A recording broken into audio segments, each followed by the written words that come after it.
We're standing here in the synagogue in the army base of NachalOz. In this synagogue, a terrorist hid in the ark. Thank God they took him out, they killed him. Unfortunately, the synagogue was destroyed, but thank God today it's rebuilt, and it's very emotionally standing in a synagogue and an army base in NachalOz, and the whole army base was taken over by terrorists on October 7th. Baruch Hashem, it's restored. We are right here in NachalOz. Unfortunately, this army base is where all the ladies that were running all the intelligence. It means they were watching what's going on in Gaza, and they would inform the soldiers everything that's going on. They came to this place, and they couldn't get in, so they actually burnt the place down with a bunch of RPGs.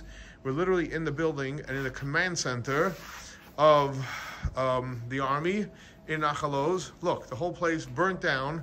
Literally, you see somebody's computer, you see monitors here, you see screens, you see keyboards, you see mouses.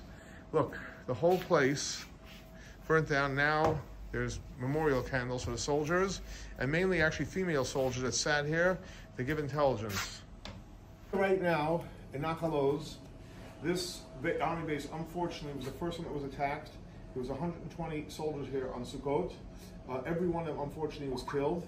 This base that we're in, the part that we're in right now, is the part that all the women were for all the intelligence. You see all the computers that were totally destroyed, and they basically burnt down the building. That's why they attacked them. Unfortunately, many of them were killed, and some they actually took as hostages. So we're going to say and recite a psalm, and we'll light a candle to their memory, and let's hope and pray we get to see the ultimate light, where God revealed himself and brings the ultimate redemption.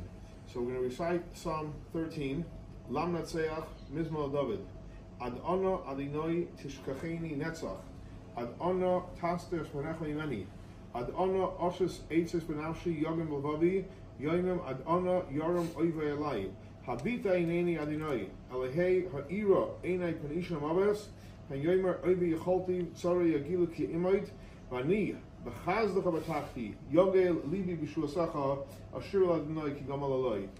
the psalm is actually random, I picked it, but it's a very powerful psalm where King David is beseeching to God and saying, hey God, how much are you going to hide from me?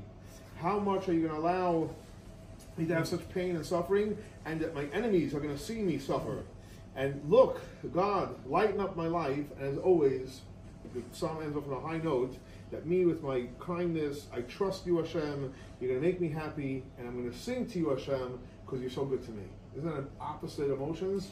So now we're going to light the candles in memory of all the soldiers that were killed or taken away as hostages, and they should be brought back, and God willing, will only be busy with great and beautiful things.